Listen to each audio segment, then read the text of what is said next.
What's up? So I know I haven't been doing vlogs lately. Been trying to get back into it. Haven't really been consistent with it for a myriad of reasons. Been pretty busy, but I do want to do more of them. So if you do have anything you want me to talk about or any questions, or whatever, I'd appreciate comments below because it'll help me kind of know what you want to hear. But I wanted to do a vlog today because it's kind of a special day for me. Was thinking about it on the way into the office here today, and I realized that it's the exact 10th anniversary of when I quit my full-time job. I think about it around this time every year. I remember it because it was right around Super Bowl Sunday, and I always just kind of think about it every year, but this year being the 10th year, I wanted to just sort of tell the story about what happened and how it happened. Because when I think back to it now, I go, wow, I can't believe I actually did that. A lot of people want to quit their jobs. A lot of people dream about it, and to be able to do it was pretty cool, and scary as hell, which was another reason why I wanted to bring it up, because it's not all about just the rah-rah of quitting your job. It's also this sort of uncertainty. Anyway, it was about the summer of 2007.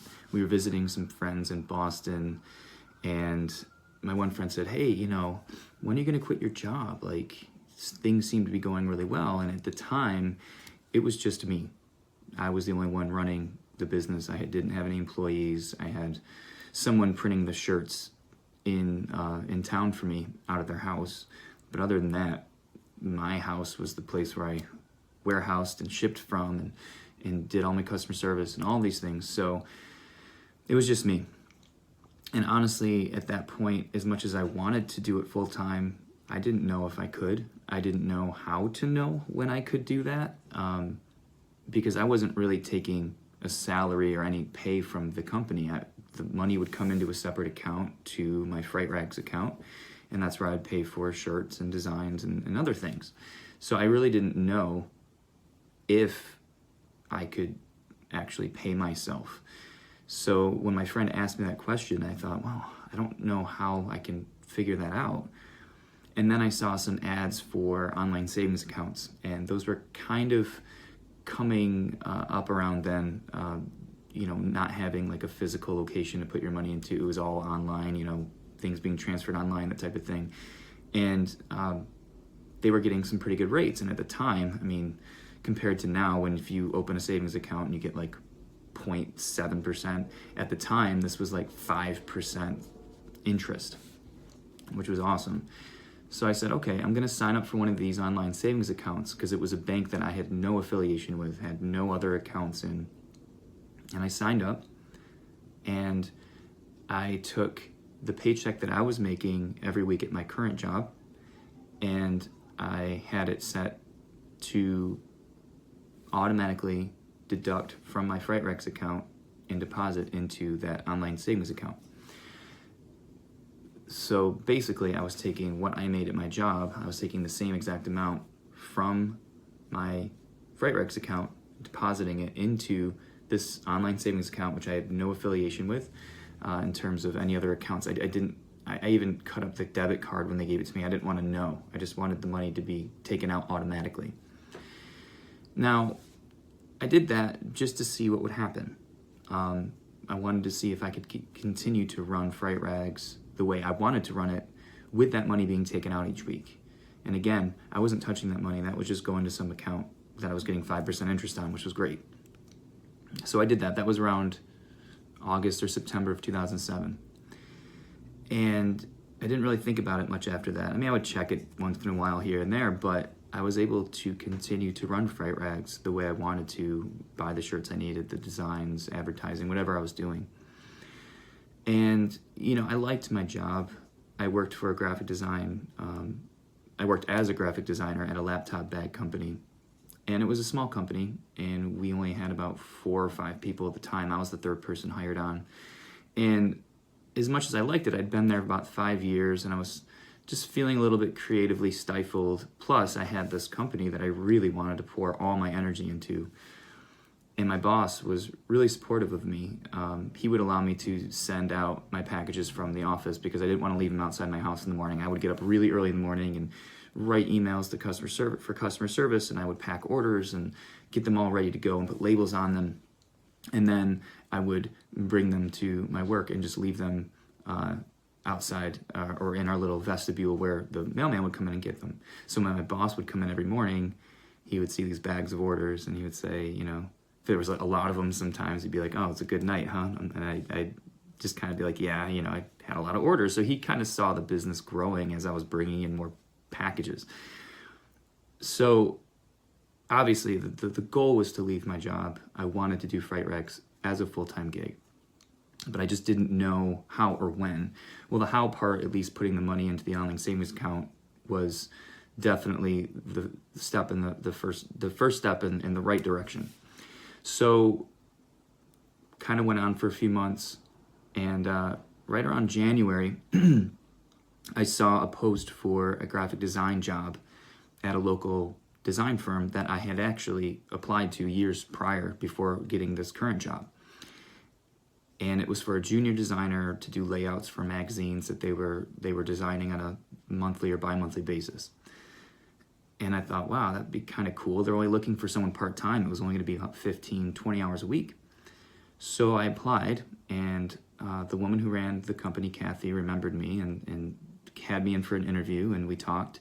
And then she had me come in for a day to do some test layouts, basically run me through what they would do in their process, see if I could do it. And again, they were looking for a junior designer, and I kind of had some experience, obviously, for the last several years at my job. So it was pretty easy stuff, but I wasn't sure if I'd get the job.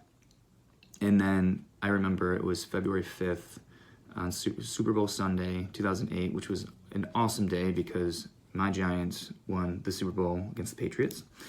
But that aside, I did get an email from Kathy saying that I got the job. And it was a great feeling because it really meant that I could leave my full-time job.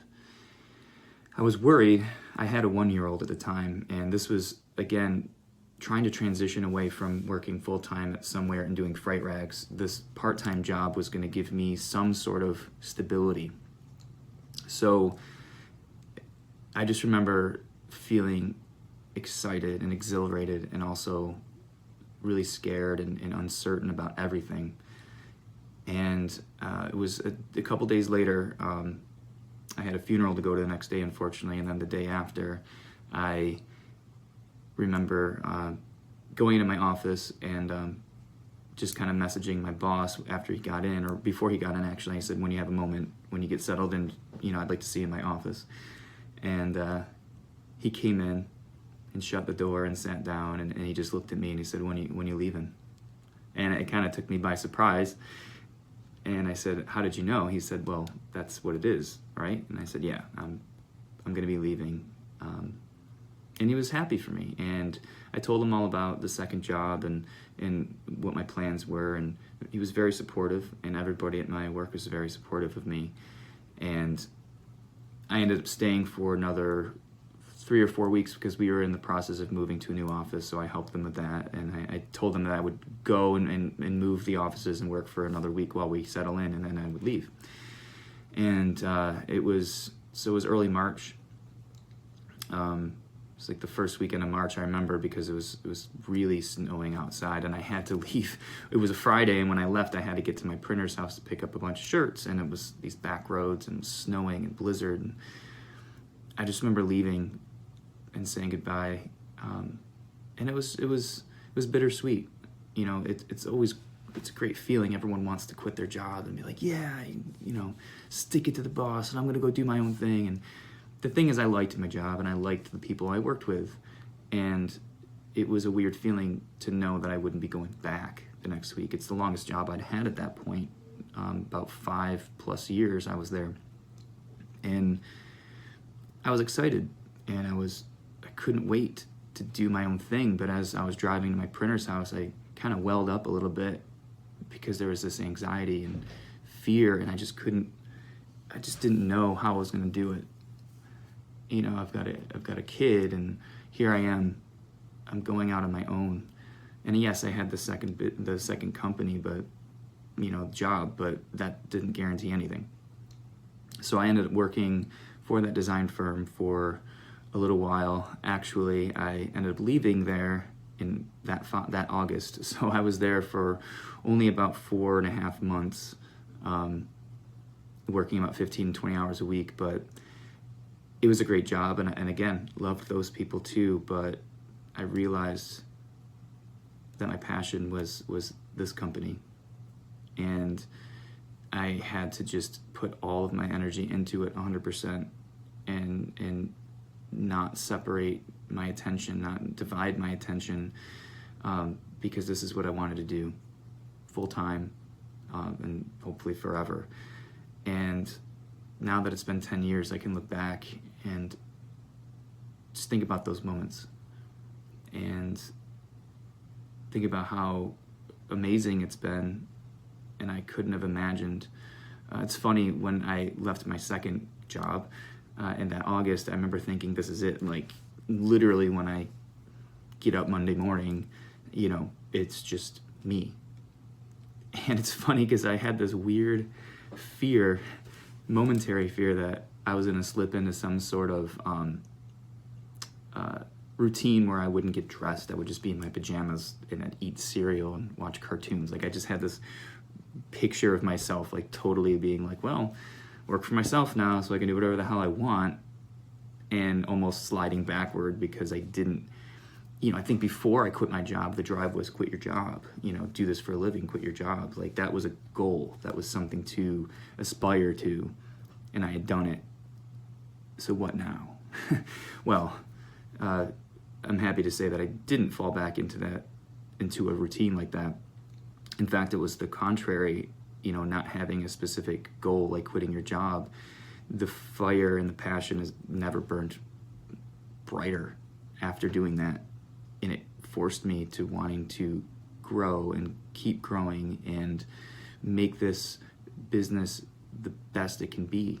And 10 years later, that hasn't changed. I wake up every day with that same enthusiasm, that same drive, that same passion, and that same fear and uncertainty. It's all there. All of that's still there. It never goes away. You can manage it. You can recognize it. You can make it work for you. You can let it work against you sometimes, but it's still there. And I thank every one of you and the customers for allowing this to be this place.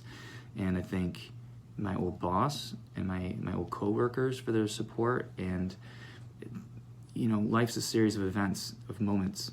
It's never usually the one big thing that happens. I can point to that quitting my job as a big thing, but it's a series of events, and it didn't stop there. In fact, that's when it started.